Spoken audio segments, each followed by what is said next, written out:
waa kuwo gaaban oo jirkooda ay ku daboolan yihiin dambas. waxay cunayaan meydadka, waxay u galmoonayaan meydadka, waxay cabaan kaadidooda, waxay weel ahaan u isticmaalaan qalfoofka madaxa ee bani'aadamka. waa kooxda Agoria. ku soo dhawaada barnaamijkeena maanta.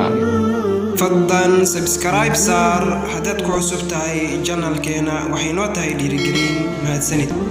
dhaqamadooda yaabka leh kooxda Agoria waxaa ka mid ah inay u galmoodaan ayna cunaan meydadka, waxayna u isticmaalaan weel ahaan qalfoofka madaxa bani'aadamka. waxay inta badan yaqaan xashiishka marwaana, idna lama hadlaan, xitaa qoosma lahan, dibadda uma baxaan ilaa iyo maalmaha xajka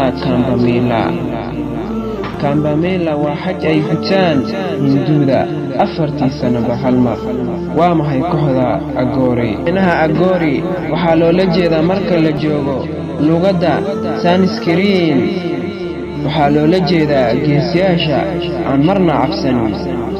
Sanskrit waa luqadii hore ay ku hadli jireen hindida, misna hadda ay u isticmaalaan markay caabudayaan sanamyada.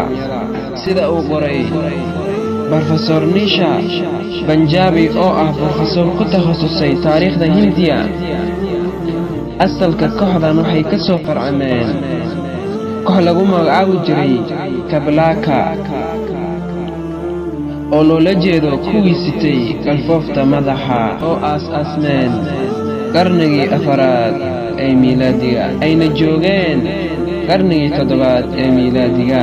labadan koox waxay isla caabudaan ilaaha halaaga si ay u yaqaanaan iyo xaaskiisa. Agori waxay ku nool yihiin qubuuraha, waxay u cibaadaystaan si qarsoodi ah, waxay cabaan kaadidooda,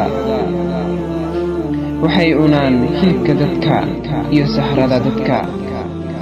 waxay aaminsan yihiin dadka inay ka helaan awood aad u sareysa, misna umrigooda uu ku dheeraanayo. inta badan kooxda Agori waxaa laga helaa tuulada Farnasi ee waqooyiga dalka Hindiya. marka la joogo waqooyiga Hindiya, ragga oo kaliya ayaa kooxdan ku soo biirta, laakiin marka la joogo banka ayaa ka tirsan kooxdan. waxaa mamnuuc ka ah kooxda Agori wafii ka mid ah, waxaa mamnuuc ka ah inay la sameeyaan galmo dumarka jirkooda ka ganacsada. waxaa kaloo mamnuuc ka ah inay cunaan qof iyada ka mid ah markuu dhinto, way gubaan ama way duugaan sida caadiga ah. intaan ayaan kusoo gabagabeynaynaa barnaamijkeena. waxaan filayaa inaad haysato macluumaad ku saabsan kooxda Agori. والسلام عليكم ورحمة الله وبركاته.